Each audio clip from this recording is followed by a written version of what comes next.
Bismillahirrahmanirrahim. Alhamdulillahirabbil alamin. Wa bihi nasta'inu ala umurid dunya waddin. Wassalatu wassalamu ala asrafil anbiya'i wal mursalin. Sayyidina Muhammadin wa ala alihi wa ashabihi ajma'in. Qala Allah Ta'ala fi Qur'anil Karim. Bismillahirrahmanirrahim.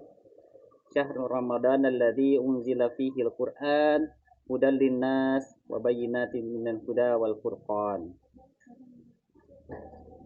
Wa qala Rasulullah sallallahu alaihi wasallam man shoma ramadana imanan wa ihtisaban ghufira lahu ma taqaddama min dzambi. Shadaqallahul azim wa shadaqa rasuluhul karim.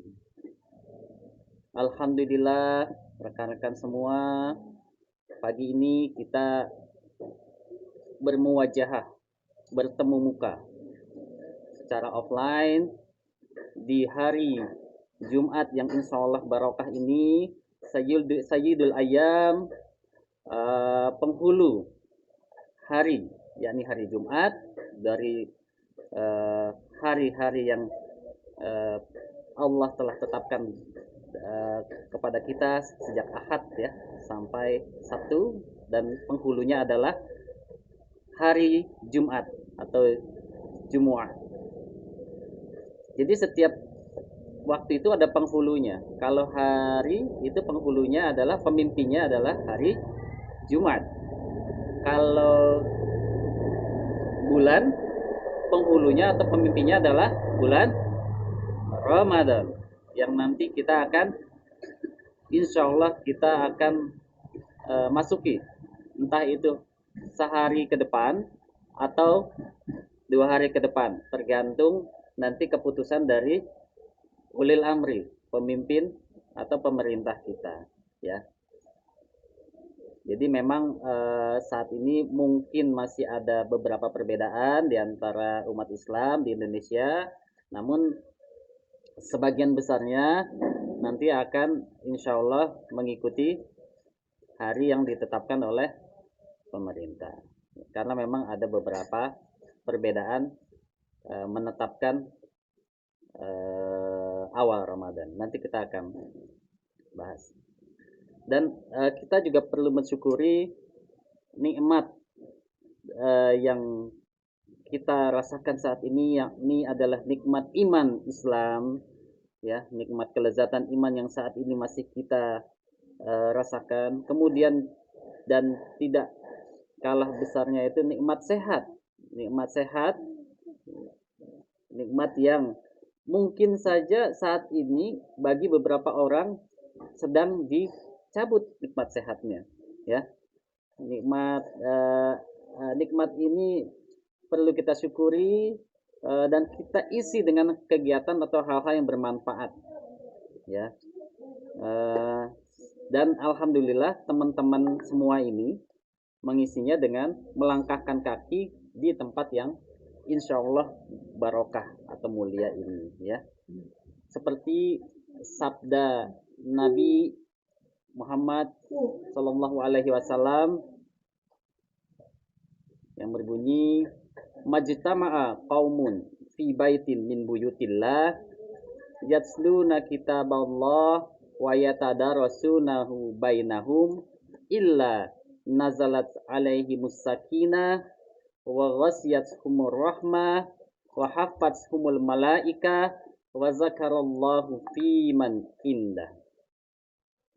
Yang artinya majtama'a qaumun fi baitin min buyutillah, tidaklah berhimpun suatu kaum di rumah di antara rumah-rumah Allah ya. Seperti ini kita berhimpun di rumah di antara rumah Allah.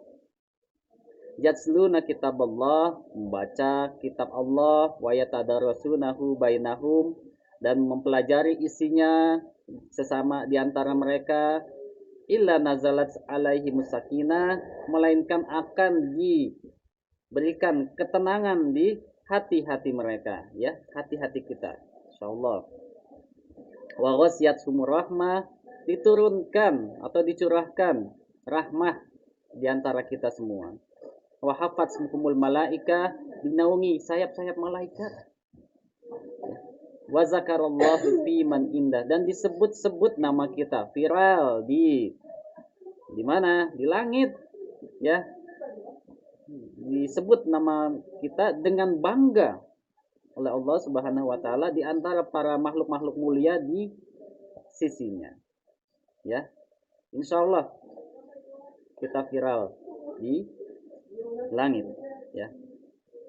Ya, mudah-mudahan juga langkah-langkah teman-teman semua ke sini itu meningkatkan derajat teman-teman semua, menghapus dosa teman-teman semua, ya, dan menjadi sarana pemudah, wasilah mempermudah kita menghadapi pengadilan di hari akhir nanti, pemberat timbangan dan lain sebagainya. Baik, kita mulai materi tarhib Ramadan. Sebenarnya materi tarhib itu banyak sekali teman-teman semua, namun saya pilihkan beberapa kurikulum yang sekiranya bisa menjadi bekal singkat lah ya, bekal singkat untuk menghadapi Ramadan yang sebentar lagi akan tiba atau hadir.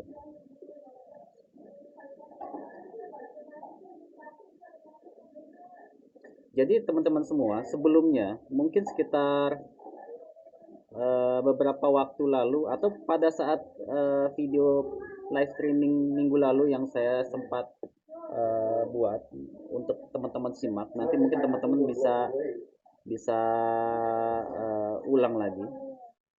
Untuk menghadapi Ramadan, kita itu perlu bekal, teman-teman semua. Bekal. Apa yang harus kita persiapkan bekalnya? Kemarin saya sampaikan itu ada bekal fisik, karena kita nanti akan menjalankan puasa Ramadan, ya.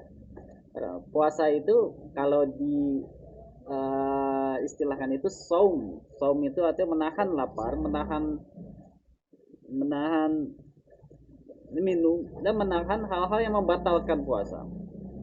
Nah, beda dengan siam nih sebenarnya. Siam itu selain menahan itu semua, mengisi Ramadan itu dengan kegiatan yang bermanfaat, yang meningkatkan ketakwaan kita. Nah, makanya para asatiz, para ulama lebih suka menggunakan istilah siam, karena siam itu lebih bermakna, ya. Bekal yang kita siapkan itu adalah fisik, terus kemudian adalah apa lagi? Harta kita juga nanti akan menyemarakan Ramadan itu dengan berinfak, sedekah, dan juga kan kita membuat tubuh kita itu sehat dan kuat itu juga salah satunya juga dengan membelanjakan harta kita untuk kegiatan untuk makanan-makanan yang bergizi. Tapi memang lebih fokusnya adalah kita akan belanjakan kepada infak sedekah, ya. Zakat, infak, sedekah, ya. Jadi semuanya itu perlu harta, ya. Insya Allah mudah-mudahan teman-teman semua itu dipermudah untuk membelanjakan harta untuk infak sedekah. Karena Rasulullah itu tidaklah membelanjakan harta atau menyumbangkan atau mensedekatkan harta yang paling banyak itu kecuali di bulan Ramadan, insyaallah. Dan yang tak lupa kita harus persiapkan itu adalah bekal ilmu, ya. Assalamualaikum warahmatullahi wabarakatuh. Jadi sebelum Ramadan datang atau kita menyambut Ramadan ini, atau kita mempersiapkan kegiatan yang bernilai ibadah yang berlipat ganda diganjarnya oleh Allah Subhanahu wa taala, tentunya dengan berilmu, ya. Jadi jangan kosongan. Kita harus memiliki ilmu untuk menjalankan Ramadan. Karena ibadah Ramadan itu bukan hanya sekedar puasa. ibadah Ramadan itu ya banyak. Seperti kemarin saya sampaikan, sholat itu juga termasuk ke dalam ibadah Ramadan, di mana sholat itu turunannya juga banyak. Selain sholat fardu, ada itu sholat sunnah yang kita harus ketahui itu dalam satu hari apa saja sholat-sholat sunnah yang bisa kita manfaatkan untuk meraih keutamaan Ramadan. Ya. Terus kemudian ingat, Ramadan itu juga bulannya Quran, Syahrul Quran. Jadi berakrab-akrablah, berinteraksilah sebanyak-banyaknya dengan Quran, yang tidak hanya dengan membacanya, tapi juga kita mempelajarinya, ya, mentadaburinya, ya, dan lain sebagainya yang bisa kita lakukan dengan Ramadan. Jadi tidak hanya sekedar membaca pada dasarnya, kita mempelajari artinya, terus kemudian mengkaji tafsirnya, gitu, dan menghafalnya. Itu juga merupakan interaksi kita dengan Ramadan. Itu semuanya kita tingkatkan, ya. Minimal itu membacanya lebih sering, lebih banyak, ya, karena satu huruf itu bernilai 10 kebajikan, ya. Alif lam mim itu bukan satu huruf tapi 3 huruf. Itu di hari biasa seperti itu, apalagi di bulan Ramadan, di mana pahala itu dilipat gandakan oleh Allah Subhanahu wa taala, ya. Pahala kita melaksanakan ibadah sunnah atau ya sholat sunnah lah, itu diganjar seperti melaksanakan sholat wajib. Sedangkan yang wajib itu akan diganjar berlipat-lipat, bahkan hingga 700 kali lipat, ya. Seperti pohon yang yang ada tangkainya, di mana tangkainya itu bercabang itu sampai 10, dan kemudian di antara 10 itu berbuah hingga 100 atau 700. Jadi istilahnya seperti itu, berlipat-lipat. Jadi jangan sampai sia-siakan Ramadan ini hanya sekedar lewat saja, teman-teman. Ya. Hanya sekedar lewat saja, teman-teman. Jangan sampai seperti itu. Karena apa? Karena ya berarti nanti kita khawatirnya termasuk ke dalam golongan orang-orang yang hanya sekedar mendapatkan lapar dan dahaga saja di bulan Ramadan. Itu sayang sekali. Sayang sekali, ya. Karena apa? Karena di Ramadan ini seharusnya kita mendapatkan ampunan dari Allah Subhanahu wa taala. Itulah kenapa Ramadan ini merupakan bulan pembebas dari api neraka. Karena apa? Karena kita bisa mendapatkan ampunan dari Allah Subhanahu wa taala. Ya. Kalau teman-teman pernah mendengar hadis yang menyatakan bahwa Ramadan itu di awalnya adalah rahmat, di tengahnya adalah ampunan, di akhirnya adalah itqu minan nar, bebas dari api neraka. Yang sebagian orang itu membaginya dengan 10 hari awal, 10 hari tengah, dan 10 hari akhir. Apakah itu keliru? Sebenarnya nggak keliru. Cuma memang pembagiannya tidak persis seperti itu. 10, 10, 10. Namun memang di dalam Ramadan itu rahmat Allah itu diobral istilahnya. Diberikan rahmat Allah sebesar-besarnya untuk orang beriman. Terus kemudian dibuka pintu ampunan seluas-luasnya kepada orang yang beriman. Dan ketika dibuka ampunan dan yang mendapatkannya, ya insya Allah akan terbebas dari api neraka. Untuk orang yang beriman, bukan ya ayuhan nas, tapi ya ayyuhalladzina amanu.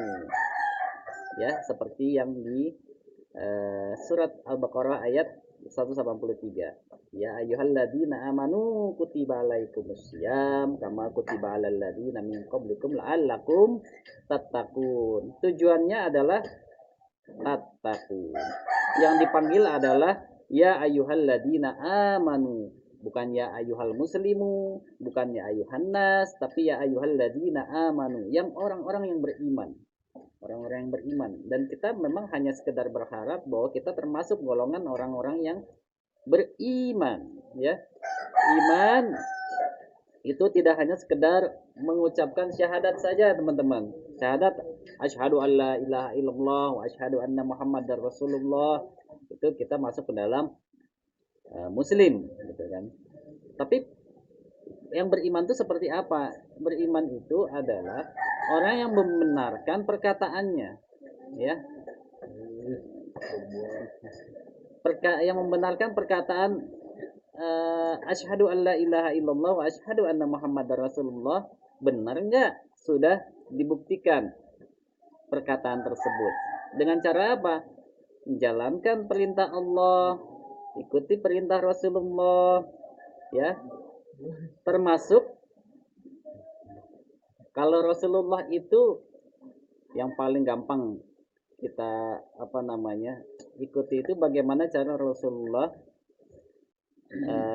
Ini di luar yang paling umum, ya, paling inti. Kalau sholat itu sudah jelas karena ada perintah atiius shalah, aqimis shalah wa atiiz zakah. Jadi jalankan atau melaksanakan sholat dan keluarkanlah zakat. Jadi zakat itu sama sholat itu selalu beriringan. Itu dari Allah langsung. Terus gimana caranya? Ya caranya lihat Rasulullah, ya. Jadi kita melaksanakan Rasulullah itu melaksanakan sholat itu dengan melihat Rasulullah. Bagaimana tuntunan sholat, bagaimana tuntunan zakat. Nah, Rasulullah juga mengajarkan kita untuk gemar bersedekah. Nah, ini unik nih teman-teman semua. Sedekah itu, sedekah itu artinya adalah dari kata siddiq. Siddiq itu artinya benar. Abu Bakar As-Siddiq itu kenapa disebut As-Siddiq? Karena pertama kali membenarkan perkataan Rasulullah pada saat peristiwa Isra Mi'raj, di mana orang lain malah meninggalkan Rasulullah yang tadinya diberikan gelar Al-Amin selama 40 tahun itu. Terus kemudian ditinggalkan begitu saja karena tidak percaya bahwa Rasulullah telah melakukan Isra Mi'raj. Tapi Abu Bakar As-Siddiq, dulu namanya Abu Bakar. Abu Bakar itu membenarkan langsung tanpa syarat dan yakin bahwa Rasulullah itu benar. Makanya disebut atau diberikan gelar As-Siddiq. Nah, kembali lagi ke seperti ke apa yang saya tadi sampaikan. Sedekah, ya, itu asal muasalnya dari siddiq, membenarkan. Artinya apa? Kalau kita benar-benar merupakan orang yang beriman, ya, kita buktikan keimanan kita dengan bersedekah. Jadi sedekah ini itu membenarkan keimanan kita. Dan sedekah itu tidak hanya dalam bentuk harta pada dasarnya, ya. Siapa yang bisa memberikan contoh sedekah itu dalam bentuk harta? Senyum itu sedekah, ya. Senyum itu menampakkan akhlaknya seorang mukmin bahwa kita ramah terhadap orang lain, ya. Ya. Terus kemudian apalagi? Sendi kita itu disedekahkan dengan cara apa?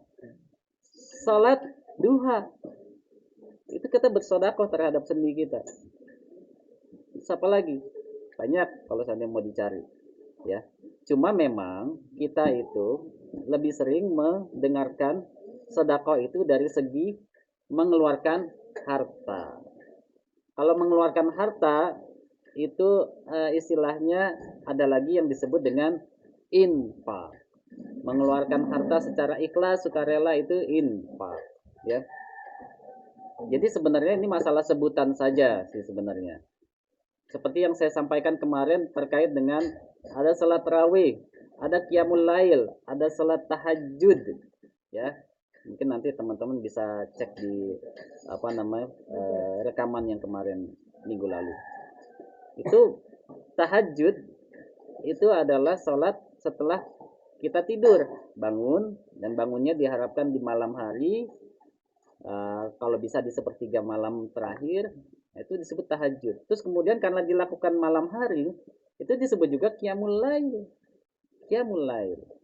Karena sholatnya malam hari. Nah, tarawih yang khusus untuk bulan Ramadan ini, tarawih itu juga disebutnya qiyamul lail karena dilaksanakannya di malam hari. Nah, tarawih itu artinya apa? Tarawih itu artinya santai, relax. Makanya teman-teman bisa nilai sendiri kalau seandainya tarawih itu dilakukan dengan tergesa-gesa, cepat-cepat selesai, buru-buru, apakah itu disebut dengan tarawih dan itu sesuai dengan sunnah yang dituntunkan Rasulullah atau tidak? Karena Rasulullah itu melaksanakan tarawih itu meskipun 11 rakaat, ya, tapi ayatnya panjang-panjang. Istilahnya mulai dari jam 8 selesai baru jam 2 pagi, kira-kira seperti itu.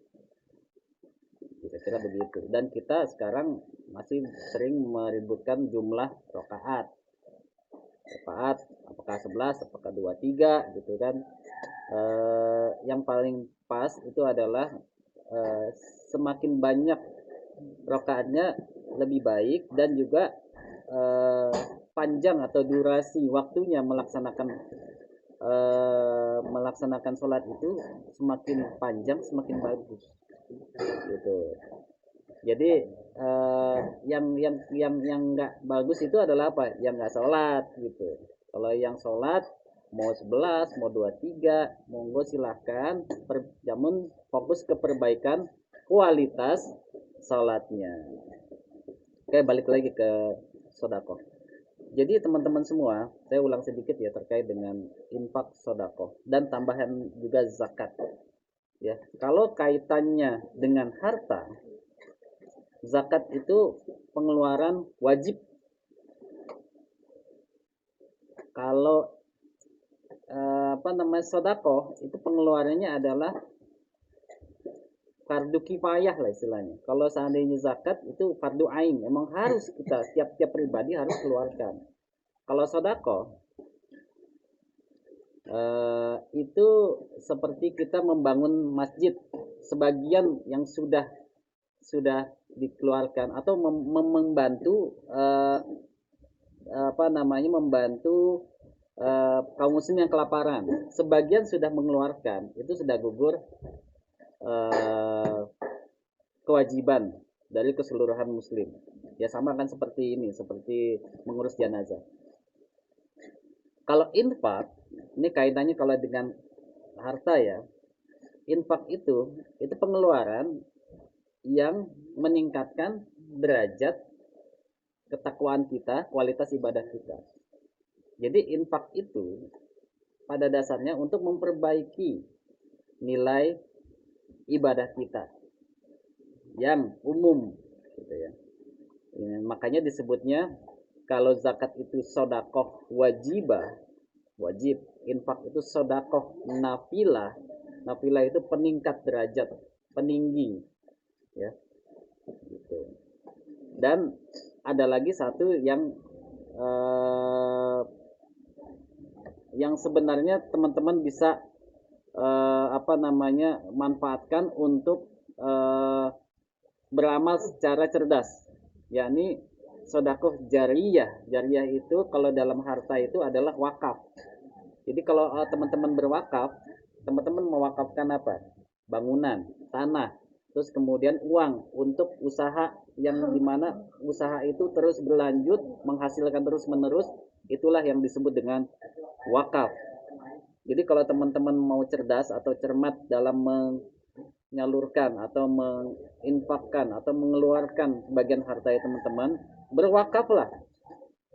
mau wakaf itu dalam bentuk bangunan, mau itu dalam bentuk tanah, mau itu dalam bentuk Quran yang dipakai setiap harinya oleh para hafiz atau para penuntut ilmu, wakaf itu jauh lebih utama, ya. Bukan berarti yang lain nggak utama, yang lain juga umpama kalau seandainya ada yang butuh makan, kita tetap perlu mengeluarkan apa namanya sebagian rezeki kita. Tapi kalau seandainya teman-teman mau lebih cerdas lagi, teman-teman berwakaf. Karena wakaf itu apa yang teman-teman keluarkan itu barangnya itu tidak habis, namun pahalanya terus menerus mengalir. Nah itu kalau seandainya teman-teman mau melakukan ibadah yang apa namanya terus menerus kita nikmati pahalanya, bahkan hingga kita tutup usia di dalam kubur, kita masih tetap bisa menikmati, ya, sedekah jariah kita, wakaf, ya. Terus kemudian ilmu yang bermanfaat, teman-teman punya ilmu, makanya teman-teman tuh semua belajar ini dalam rangka memperkaya diri teman-teman semua untuk berilmu dan nanti memberikannya kepada orang lain, bahkan memberikan apa namanya histori atau sejarah atau yang nanti akan bisa dilanjutkan oleh orang di luar selain kita, ya. Jadi kalau seandainya jadi guru, teman-teman mengajarkan kepada anak murid, dan anak murid itu nanti akan bisa jadi ada yang menjadi guru atau mungkin minimal sekali mengajarkan kepada anak-anaknya. Itu teman-teman dapat pahala yang nggak akan terputus, ya. Dan yang paling utama tuh kalau teman-teman nanti sudah berkeluarga, punya anak yang soleh, gitu. Nah itu bisa jadi sedekah jariah teman-teman juga, karena apa yang kita ajarkan kepada teman-teman, kepada anak kita, nanti anak kita tentunya akan mengajarkan lagi kepada anaknya, anak kita, dan seterusnya, itu akan menjadi sedekah jariah kita. Itu ada bahasanya tersendiri di dalam apa namanya kematian anak manusia, Bani Adam, iza mata abnul abdam in qata'a amaluhu ila min salasin. Jadi terputus seluruh amalnya kecuali 3, ya. Yaitu sedekah jariah, terus kemudian ilmu yang bermanfaat, terus kemudian waladun soleh, anak yang soleh. Oke, baik. Nah, teman-teman semua, bulan Ramadan ini kenapa disebut tamu agung? Karena memang tamu ini tidak datang setiap saat, ya, tidak datang setiap saat, dan memiliki keutamaan di luar selain dari bulan-bulan yang lain. Keutamaannya adalah diturunkan Quran di bulan Ramadan, kemudian dikondisikan di bulan Ramadan itu setan-setan dibelenggu, pintu-pintu surga dibuka seluas-luasnya, ya. Dan ini bukan main-main teman-teman, memang dibelenggu kok. Cuman karena kita kemarin sudah bahas, ya, setan itu kan ada 2 golongan, dari golongan jin dan manusia. Yang dibelenggu itu dari golongan jin. Kalau manusia ya nggak bisa dibelenggu, karena apa? Karena memang manusia punya hawa nafsu, ya, yang bisa berbuat kerusakan. Makanya kalau seandainya kita dengar di bulan Ramadan kok masih ada pembunuhan, masih ada apa namanya pencurian, bahkan mungkin perkosaan, itu karena apa? Karena yang tidak dibelenggu itu adalah setan dari manusia, dari golongan manusia. Kenapa bisa berlaku seperti setan? Karena manusia itu memiliki hawa nafsu, dorongan diri. Nah, paling nggak agak mendingan itu karena yang dari golongan jin dibelenggu, ya.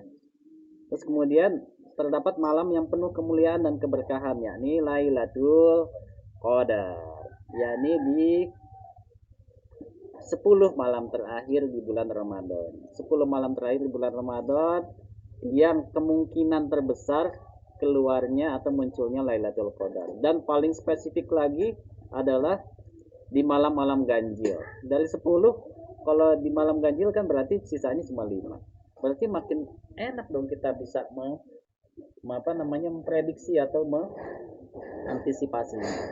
Bisa nggak nanti iktikaf di 10 hari terakhir? Insya Allah bisa ya. Nggak mesti dari awal, 10 malam terakhir. Dan kalau seandainya memang sibuk sekali, lihat malam-malam ganjilnya, fokuskan di situ untuk beriktikaf. Kenapa harus beriktikaf? Karena kita itu kalau mau meraih kemuliaan malam Lailatul Qadar, keutamaan Lailatul Qadar, kita harus fokus gitu. Kita harus fokus, kita harus bersiap diri, mau dari segi fisik, karena kita pengen malam itu benar-benar malam yang optimal. Bahkan kalau mau begadang silahkan, nggak apa-apa, tapi bukan begadang untuk hal-hal yang lain.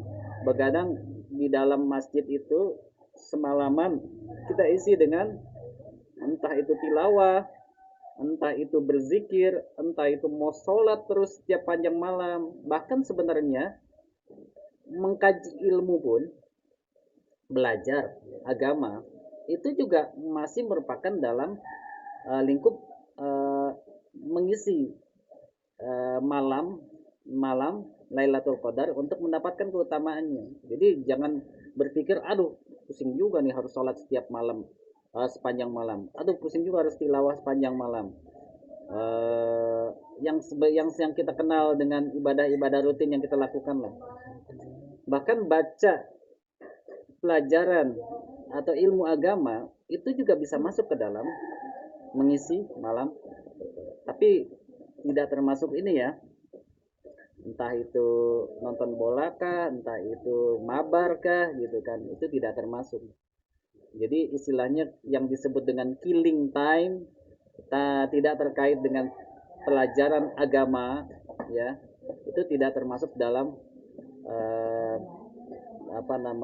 mengisi waktu untuk mendapatkan keutamaan Lailatul Qadar ya.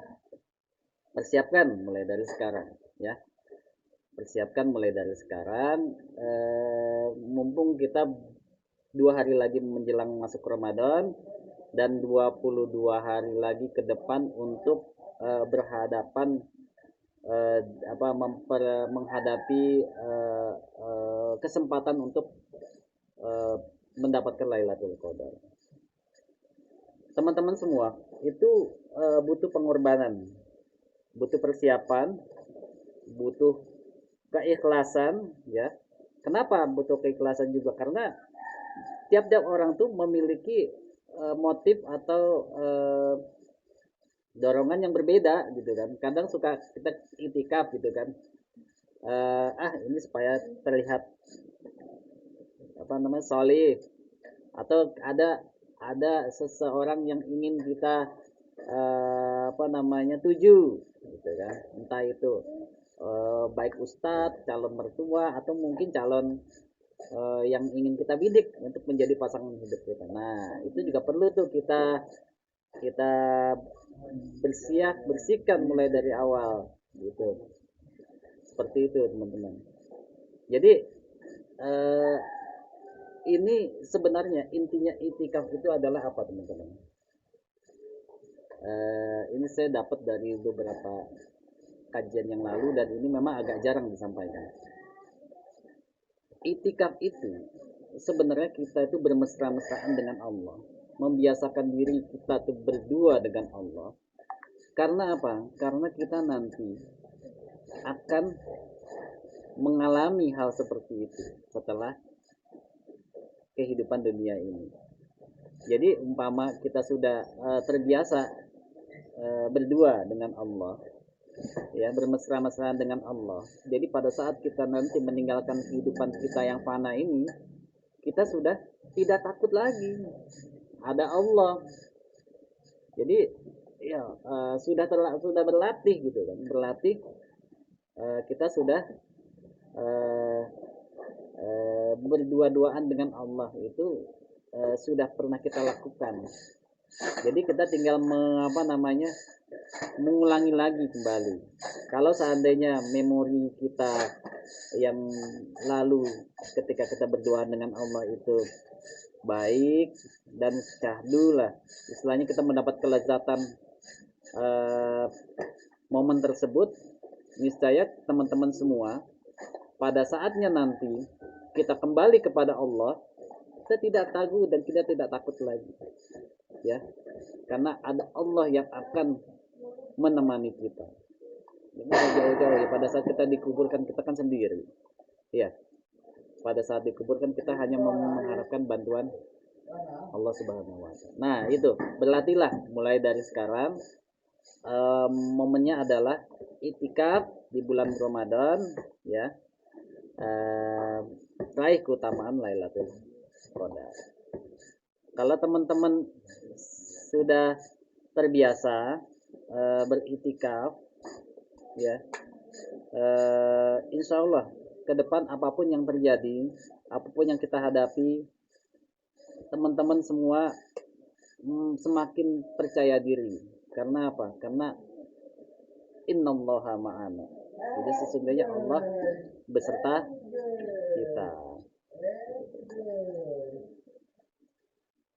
Oke, yang terakhir. Ini terakhir ya. Bulan Ramadan ini kenapa jangan sampai dilewatkan teman-teman? Karena bulan ini adalah bulan dikabulkannya seluruh doa-doa kita. Ya. Dikabulkannya seluruh doa-doa kita. Ini terakhir dari keutamaannya Ramadan gitu. Jadi saya ulang ya, saya cuma angkat 4 saja. Ramadan ini adalah bulan diturunkan Quran pertama. Ingat ya, bulan diturunkannya Quran. Jadi jangan jauh-jauh dari Quran. Di bulan Ramadan ini baca tuh Quran. Mau hafalin silakan. Mau memperbaiki tilawah dengan tahsin silakan. Ya. Mau tambah hafalan silakan. Ditahsin, tahfiz. Terus kemudian apa lagi? Mau mengajarkan juga bisa ketika teman-teman sudah punya kapasitas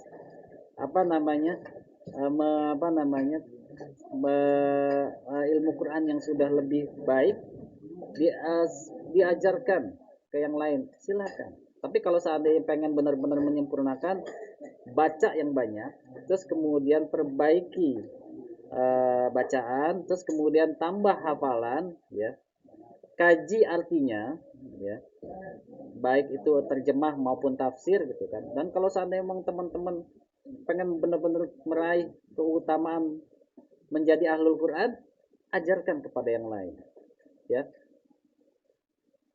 ya, kira-kira. Jadi jangan jauh-jauh dari Quran, karena bulan ini adalah bulan Quran. Diturunkan Quran di bulan Ramadan. Perkara mengenai tanggal, ada yang bilang tanggal 17, ada yang bilang tanggal sekian, itu ilapnya para ulama terdahulu. Wallahu a'lam, yang benar yang mana, yang pasti memang Quran itu diturunkannya di bulan Ramadan, ya. Yang kedua itu manfaatkan tuh kondisi di mana setan terbelenggu dan pintu surga dibuka, raih keutamaan sebanyak-banyaknya dalam kondisi ini. Ya, dan jangan lengah karena yang dibelenggu itu adalah setan dari golongan jin, ya. Dari golongan manusia itu tidak dibelenggu. Dan yang namanya setan itu adalah dorongan untuk berbuat keburukan, kejahatan. Jadi setan itu bukan makhluk, setan itu adalah sifat atau aktivitas. Nah, ya. Yang ketiga tadi adalah jangan lupa di dalamnya Ramadan ada malam Lailatul Qadar, ya. Malam yang sering kita dengar dengan malam 1000 bulan. Jadi apapun yang kita laksanakan di malam tersebut itu nilainya 1000 bulan, atau kalau dihitung-hitung 83 tahun. Umpama kamu sholat 2 rakaat itu seperti sholat selama 83 tahun berturut-turut. Gitu. Kemudian apa? Baca Quran umpama hanya 5 menit saja itu seperti 5 menit dikalikan dengan 1000, gitu kan. Terus kemudian apa? Sholat sunat. Sholat itu seperti kamu sepanjang 1000 malam kamu sholat. Gitu. Itu minimalnya lah, minimal sih. Karena Allah itu sebenarnya nggak terbatas dari hitung-hitungan, 1000 lah, 100 lah, gitu kan, 1.000.000 lah, gitu umpama. Dan ini karena Quran itu dan wahyu itu diturunkan di Arab dengan bahasa Arab ya. 1000 di dalam di dalam budaya Arab ya, di dalam istilahnya Arab itu sebenarnya ibaratnya apa? Banyak sekali disampaikan dalam kata 1000. Jadi wallahu alam, bisa saja keutamaannya atau ganjarannya lebih dari 1000 kali gitu kan. Tapi minimal ya kita dapat 1000 kali lah. Kira-kira begitu. Dan yang terakhir, bulan Ramadan itu jangan lupa banyak-banyak doa ya teman-teman ya. Bulan yang dikabulkannya doa-doa kita. Jadi kalau bisa dan disarankan teman-teman semua susun doa mulai dari hari pertama hingga hari terakhir. Hari pertama kita pengen berdoa apa? Umpama pengen dimudahkan menuntut ilmu. Terus kemudian yang kedua fokus lagi doa apa? Mohon agar disehatkan orang tua yang masih ada. Terus kemudian seluruh ya kalau emang nggak ada kita doakan semoga yang sudah meninggal dunia, sudah mendahului kita, diberikan rahmat Allah di alamnya. Fokus. Terus kemudian yang tiga, berdoa apa lagi? Umpama yang ingin segera menikah, segera dimudahkan jodohnya. 4, terus kemudian apalagi? Dimudahkan segala usaha untuk menjemput rizki, bukan mencari rizki ya teman-teman ya, karena rizki itu semuanya sudah ditakar, sudah dijatah, tapi usaha menjemputnya itu bisa ada yang susah, ada yang mudah, betul. Dan seterusnya, kalau bisa dibuat seperti itu, ya. Kalau memang tidak, apa yang sudah kita konsepkan nih, kita tuliskan, diulang-ulang setiap hari juga tidak apa-apa. Dan apa namanya, manfaatkan waktu-waktu Ramadan bukan hanya di waktu-waktu tertentu, tapi sepanjang hari waktu kita berdoa, insya Allah itu waktu yang mustajab. Karena doanya orang yang berpuasa semenjak sahur sampai berbuka itu tidak ditolak oleh Allah Subhanahu wa taala. Ya. Itu tidak ditolak. Kan ada banyak macam doa yang kondisi dan juga waktu terkait dengan kondisi. Umpama terkait dengan kondisi apa? Doa orang yang teraniaya. Kalau orang yang teraniaya, kondisi lagi teraniaya, itu doanya tidak ditolak Allah Subhanahu wa taala. Apalagi dosa yang terkait dengan kondisi atau syarat lah. Syarat itu doa pemimpin yang adil itu tidak ditolak doanya, gitu kan. Cuma memang itu kan ada kondisi kita harus jadi pemimpin dan pemimpin itu harus adil. Terus ketika kita teraniaya gitu. Tapi ada doa yang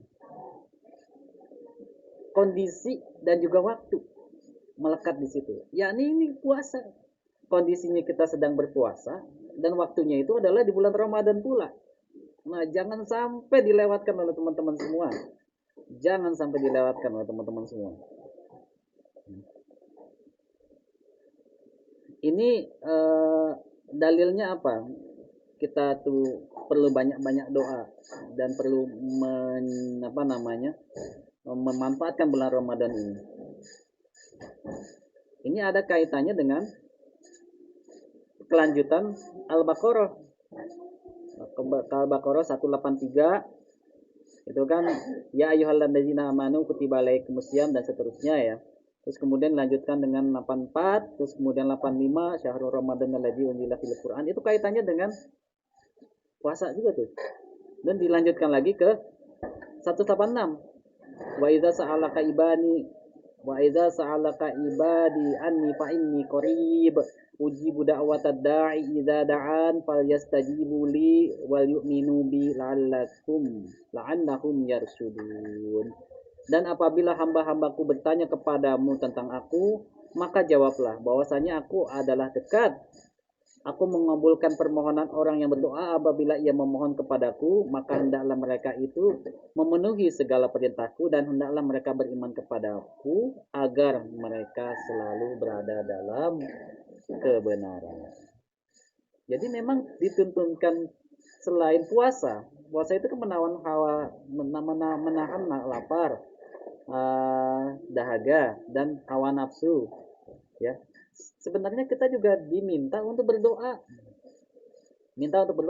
Nah, ini yang mungkin agak luput ya dari tuntunan Ramadan yang sering kita dengar. Saya juga ini baru menyadarinya ini beberapa akhir-akhir terakhir ini. Dan memang itu yang paling fokus, kita harus memperbanyak doa, ya. Dan doa itu ada kaitannya dengan ibadah puasa yang kita lakukan. Termasuk kegembiraan pada saat kita menjalankan puasa Ramadan. Yang kita dengarkan adalah ada dua kegembiraan. Kegembiraan orang-orang berpuasa di bulan Ramadan. Yang pertama adalah kegembiraan apa? Ketika berbuka. Yang kedua adalah kegembiraan ketika kita bertemu dengan Allah. Kalau seandainya kita tidak memahami seutuhnya dua kegembiraan itu, kita agak kadang suka bisa salah mengartikan. Kegembiraan pada saat berbuka itu pada saat ketemu makanan, gembira kita, hilang lapar kita, hilang dahaga kita, gembira. Kalau memahaminya seperti itu, yang kedua itu adalah kegembiraan ketika bertemu dengan Allah. Kita agak sulit memahaminya karena di awalnya kita mengartikannya dengan lapar dan dahaga. Nah, kita coba ubah pemahaman kita seperti ini. Yang pertama itu gembira pada saat berbuka itu karena apa? Karena pada saat puasa kan yang disampaikan oleh Allah itu adalah doanya orang yang berpuasa itu dari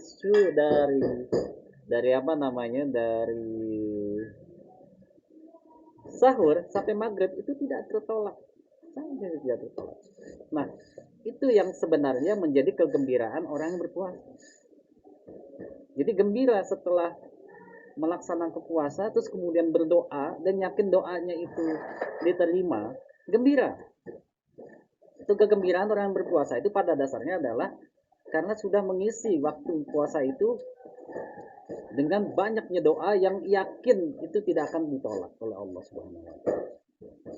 Sehingga apa yang terjadi ketika kita berbuka, meskipun banyak makanan di depan kita, ada cendol, ada mie ayam, ada bakso dan sebagainya, ada teh manis gitu. Kemudian ketika kita membatalkan puasa itu, minum teh manis seteguk saja, terus kemudian sepertinya hilang tuh lapar kita, dahaga kita gitu kan, dan sudah puas, perasaan puas itu. Nah, itulah yang membuat kita itu yang membuat kita itu gembira. Itu hal-hal seperti itu, teman-teman. Gembira karena kita sudah dipertemukan di bulan Ramadan, kita sudah diperkenankan untuk berbanyak-banyak untuk berdoa dan juga mengisi dengan ibadah-ibadah lainnya. Itu gembira. Gembiranya pada saat berbuka, memang sunnahnya itu dituntunkan untuk membatalkan segera, kita batalkan. Dan kita gembira bahwa kita sudah diperkenankan untuk berdoa, mengisi puasa dengan ibadah Ramadan. Sebelum nanti dimulai lagi esokan harinya, mulai dari sahur sampai berbuka. Saya kira begitu, teman-teman. Nah, doa ini penting sekali, sangat amat penting. Karena apa? Karena doa itu pada dasarnya itu kewajiban kita mukmin. Dan ini nggak bisa dilakukan kecuali dengan orang-orang yang sabar. Kalau doa nggak sabar, wah udah nggak akan terlanjut lagi tuh doanya, dan bahkan berprasangka buruk kepada Allah. Saya udah doa nih, udah sebulan nih minta kayak begini, tapi kok nggak dikasih-kasih, gitu kan. Nah seperti itu. Doa itu memang hanya untuk orang yang sabar. Sebagaimana puasa Ramadan itu hanya bisa dijalankan oleh orang-orang yang sabar. Apakah doa itu tidak dikabulkan? Seluruh doa itu dikabulkan, teman-teman semua. Hanya saja doa itu dikabulkannya itu bisa jadi menunggu waktu yang pas untuk diberikan, satu. Yang kedua, bisa jadi Allah mengabulkannya yang dibutuhkan oleh kita. Ya. Jadi bukan yang kita minta, tapi yang dibutuhkan oleh kita diberikan. Atau pada saat kita membutuhkan, doa-doa yang terdahulu yang kita minta sesuatu itu baru dikabulkan Allah beberapa saat kemudian. Semua doa dikabulkan, semua doa dikabulkan. Yakinlah akan hal itu. Semua doa dikabulkan. Dan kita mendapatkan kesehatan, waktu luang, bertemu dengan orang-orang soleh, itu bagian dari pengabulan doa kita. Meskipun doa kita minta jodoh lah, minta ini, minta itu dan sebagainya, namun Allah itu melihat bahwa kita itu lebih membutuhkan kesehatan, kita lebih membutuhkan waktu luang, kita lebih membutuhkan ilmu yang nantinya ke depan kita perlukan untuk menjalankan kehidupan, gitu. Jadi kita bertemu saat ini, kita sehat kondisi saat ini, itu pengabulan doa kita. Mungkin doanya adalah minta ini, minta itu, minta ini, minta itu. Nah, teman-teman semua merasakannya seperti nggak dikabulkan, bahwa padahal Allah itu lebih tahu apa yang kita butuhkan daripada diri kita sendiri. Nah, mulailah dari sekarang meyakini bahwa apa yang kita minta itu semua dikabulkan. Cuma pengabulannya itu kesehatan, waktu luang, bisa melakukan kegiatan-kegiatan yang bermanfaat, ya, mendapatkan ilmu, itulah pengabulannya. Jadi sekali lagi, yakinlah bahwa doa seluruhnya yang kita lantunkan, yang kita minta kepada Allah itu dikabulkan. Dan terkait dengan doa ini, itu kan hanya untuk orang-orang yang bersabar, ya, bersabar memanjatkan doa. Kalau nggak sabar, ya seperti tadi, seperti doa itu nggak dikabulkan nih, aku malas berdoa. Nah, sekarang bayangkan begini, kalau teman-teman minta sesuatu,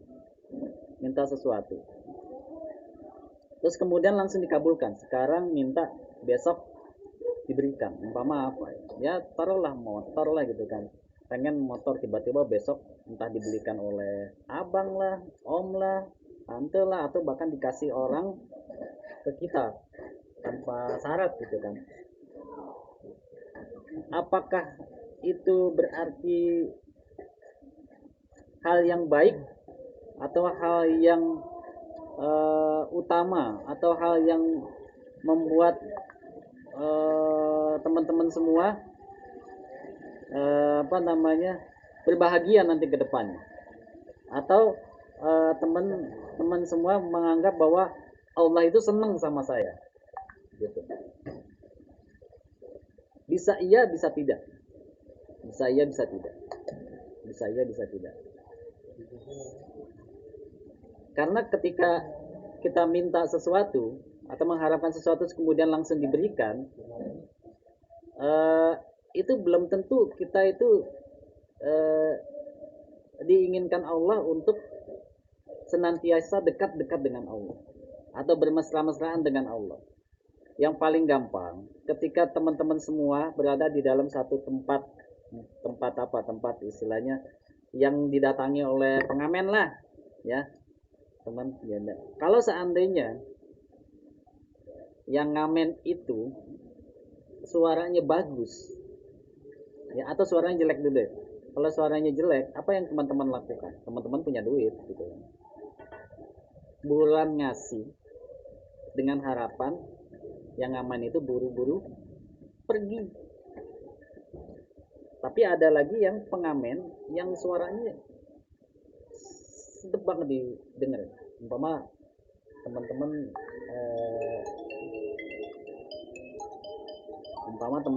itu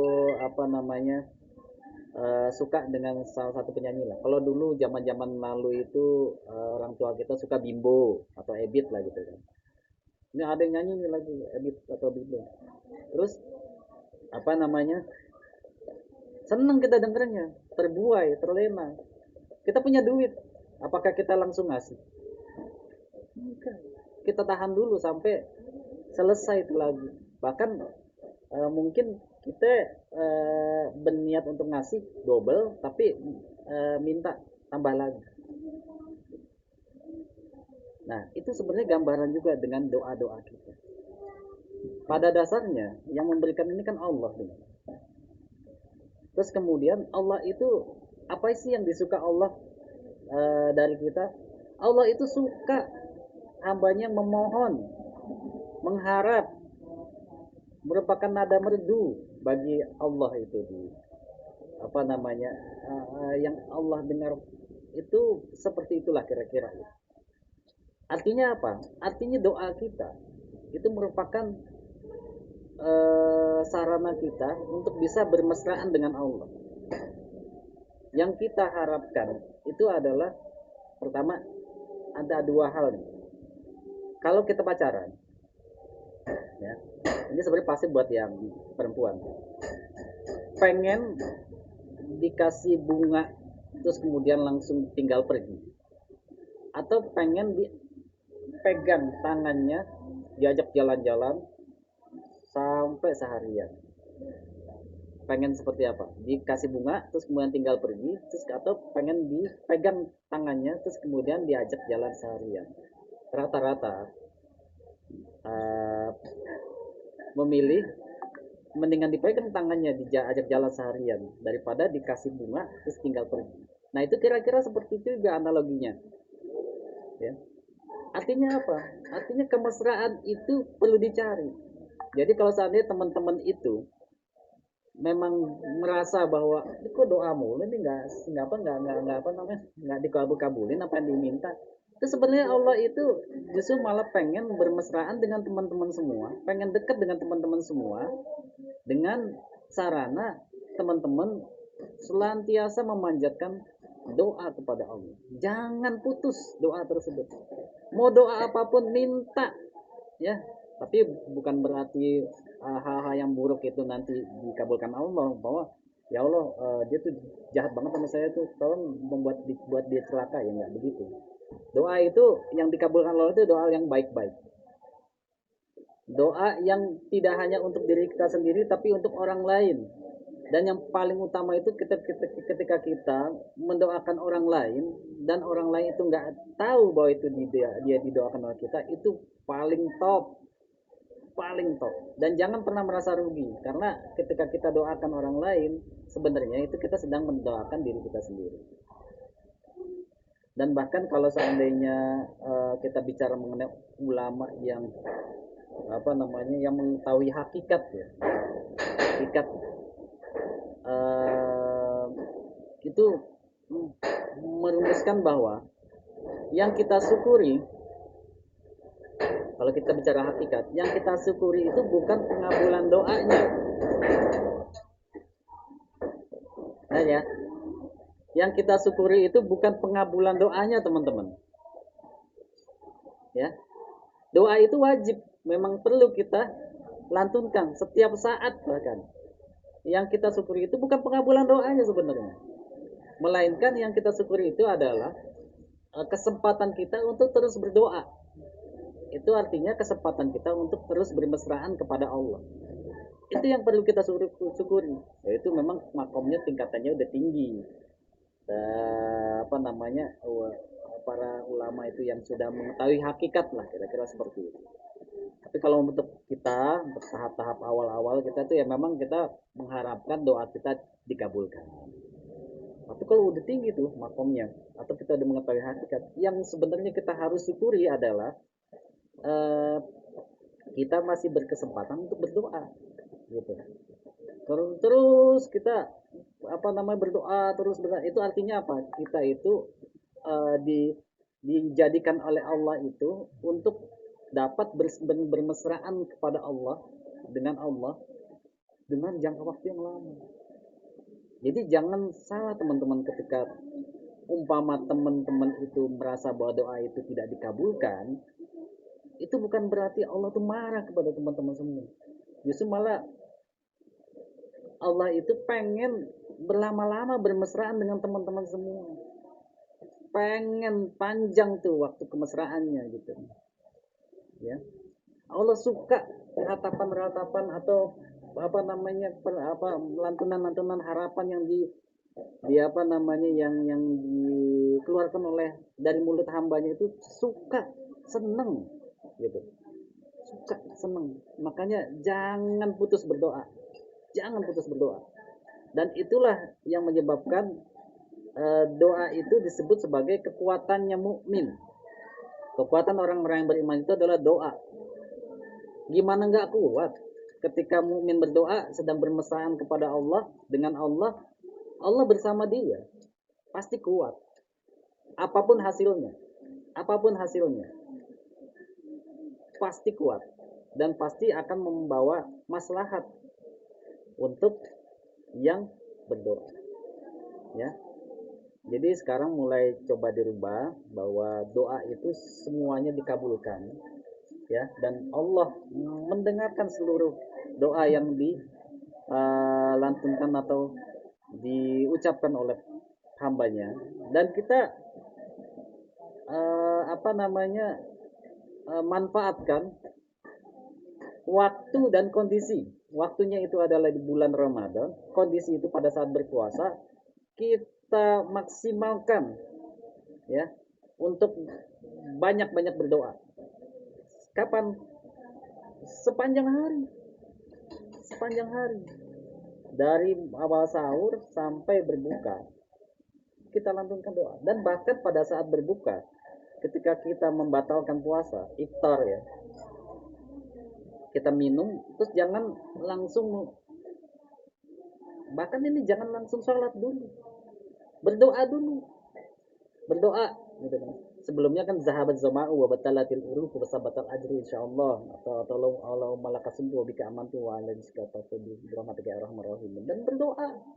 Kalau yang punya anak, Rabbana hablana min azwajina wa dzurriyyatina qurrata a'yun waj'alna lil muttaqina imama. Kalau sedang galau, Rabbana la tuzigh qulubana ba'da idh hadaitana wa hab lana min ladunka rahmah innaka antal wahhab. Apa yang lain? Banyak. Berdoa. Jangan sampai lewatkan teman-teman ya. Jangan sampai lewatkan. Setelah zahabat zama'u wa batalatil uruq wa sabatal ajru insyaallah, terus kemudian sempatkan berdoa 2 menit, 3 menit sampai 5 menit, baru kemudian kamu berjalan terus. Atau pada saat di masjid ya berdoa dulu, terus kemudian ambil wudhu, terus kemudian sholat berjamaah. Makannya belakangan, makannya setelah sholat. Gitu. Kira-kira sih seperti itu. Dan itu butuh apa? Butuh kesabaran teman-teman. Kalau orang nggak sabar, ya nggak bisa, gitu kan. Termasuk doa juga kan butuh kesabaran. Kalau seandainya doa perasaan nih kondisi nggak berubah-berubah, itu butuh kesabaran, butuh keyakinan bahwa Allah maha mengabulkan doa. Sesungguhnya Allah itu dekat, gitu. Itu teman-teman semua, ya. Ini yang saya coba tekankan dari tauhid Ramadan yang bisa saya sampaikan kali ini, doa jangan ditinggalkan. Puasa ya pasti jangan diabaikan. Tarawih dan ibadah-ibadah sholat sunnah lainnya yang bisa diganjar seperti sholat fardu itu juga jangan teman-teman tinggalkan. Ibadah-ibadah lain yang sifatnya keutamaan seperti menginfakkan rizki kita, ya, akrabkan diri dengan Quran, itu juga jangan tinggalkan. Tapi yang agak sedikit terbengkalai gitu istilahnya, agak sedikit terlupakan, ini adalah doa. Jangan tinggalkan doa setiap waktu. Di saat di saat kita berpuasa dari sahur sampai berbuka, dan juga malamnya dilanjutkan lagi dengan doa setelah kita melaksanakan ibadah-ibadah, entah tadarus, entah itu salat tarawih, entah itu tahajud dan qiyamul lail lainnya, ya, dan entah itu habis tilawah, berdoa. Bahkan di dalam sholat pun juga bisa ditambahkan doa, sepanjang tidak pakai Robbana, tapi tambahkan Allahumma Robbana. Kalau di dalam sholat adabnya begitu. Kalau di luar sholat bisa langsung Robbana. Kalau di dalam sholat doa yang sama bisa kita lantunkan, umpama setelah sujud kita pengen baca Allahumma Rabbana hablana min azwajina wa dzurriyyatina qurrata a'yun waj'alna lil muttaqina imama, untuk anak-anak yang soleh. Itu boleh, tapi harus depannya pakai Allahumma. Kalau di luar sholat bisa langsung Rabbana. Itu bisa diulang-ulang lagi di sholat. Jadi sepanjang waktu kita itu penuh dengan doa. Dan ingat, Allah tuh suka orang yang banyak berdoa, karena orang tersebut adalah orang yang suka bermesra-mesraan dengan Allah Subhanahu wa taala. Dan untuk kemesraan yang yang paling optimal itu disediakan waktu 10 hari terakhir. Beritikaflah teman-teman semua, ya, apalagi ini kan anak teman-teman semua laki-laki yang sudah dewasa semua. Beritikaflah, sisihkan waktu kita untuk berasyik masuk gitu dengan Allah di masjid. Kalau memang nggak bisa siang hari, malam hari minimal nginep di masjid gitu. Kalau ada yang pengen atau benar-benar azam yang kuat dari awal malam 21 hingga malam 30 atau 29 tetap di masjid, alhamdulillah, luar biasa. Setelah sekarang top markotop lah, ajib, insyaallah. Asal jangan mengisi waktu di masjid dengan mabar, terus ngobrol yang kurang bermanfaat, tidak ada kaitannya dengan agama. Karena saya juga pernah merasakan hal itu, ada yang mabar, ada yang begini, hanya sekedar untuk dalam tanda kutip memindahkan tempat nongkrong ke masjid. Sayang banget ya. Dan justru malah memang di masjid itu adalah latihan kita untuk berhadapan dengan Allah nanti di di alam yang bukan alam fana ini. Jadi kita udah latihan tuh di iktikaf. Jadi memang pada dasarnya ketika beriktikaf itu kita tuh bermesraan dengan Allah, ya. Bersilaturahmi dengan teman-teman boleh, tapi jangan itu menjadi hal yang utama, gitu. Ya, siap ya, insya Allah ya. Ya. Insya Allah. Bismillah, kita berazam kita berazam kita bisa mengisi ibadah Ramadan kita kali ini dengan lebih baik, kita meraih keutamaan Ramadan, kita menjadi lulusan Ramadan menjadi orang-orang yang bertakwa. Amin. Amin ya Allah. Oke.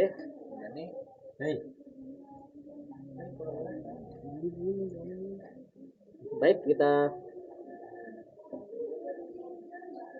tutup dengan berdoa. Berdoanya ini saya coba ambil dari yang dituntunkan ya, dari riwayat Muslim, yang benar-benar bisa kita kita manfaatkan atau kita gunakan untuk meningkatkan amal ibadah kita di Ramadan. Doanya seperti ini, dan ini gampang teman-teman. Doanya gampang dan teman-teman juga mungkin sudah dengar. Dilafalkan bersama-sama ya.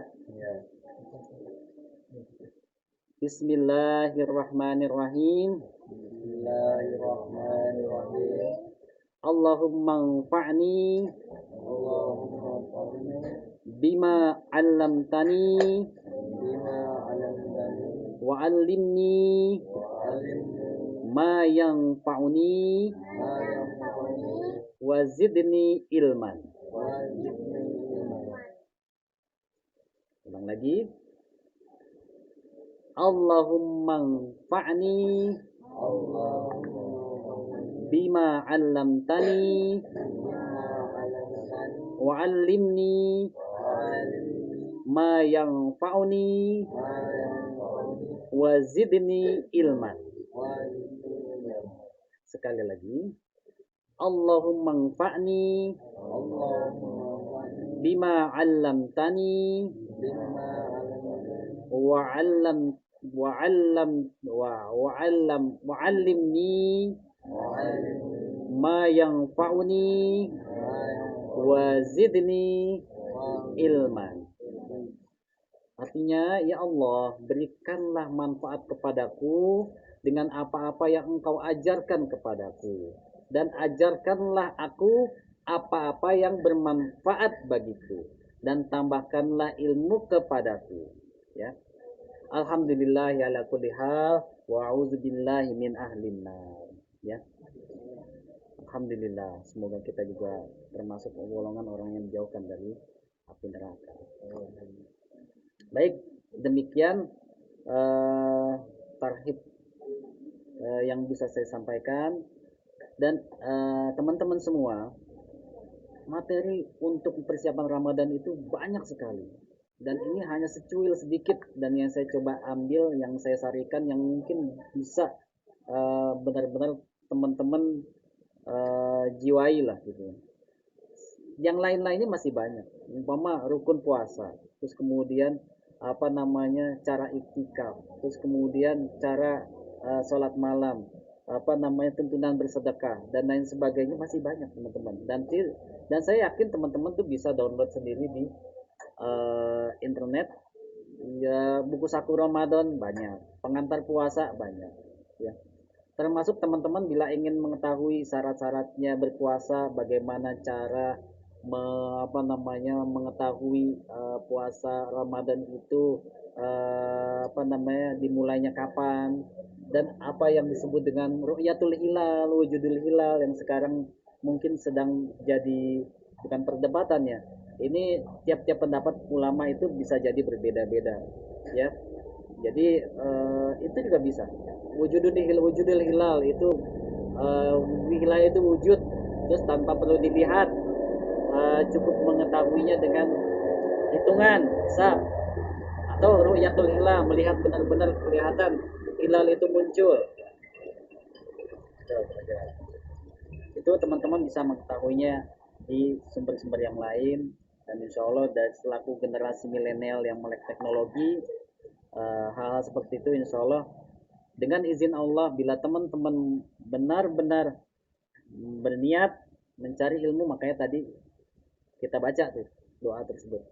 Mudah-mudahan membawa manfaat buat teman-teman semua, memberikan keberkahan buat kita semua, tidak hanya kita, tapi juga orang-orang di sekitar kita. Ya, sekian saja. Kita akhiri dengan membaca hamdalah. Alhamdulillahirabbil alamin. Membaca doa penutup majelis. Subhanakallahumma wa bihamdika asyhadu an la ilaha illa anta astaghfiruka wa atubu ilaik. Mohon maaf bila ada kata-kata yang kurang berkenan, keliru. Al-haqqu min rabbik fala takunanna minal mumtarin. Kebenaran datang dari Allah dan jangan kita menjadi orang-orang yang meragu atas kebenaran itu. Kalau seandainya ada yang salah itu dari diri saya sendiri. Billahi taufiq wal hidayah. Wassalamualaikum warahmatullahi wabarakatuh.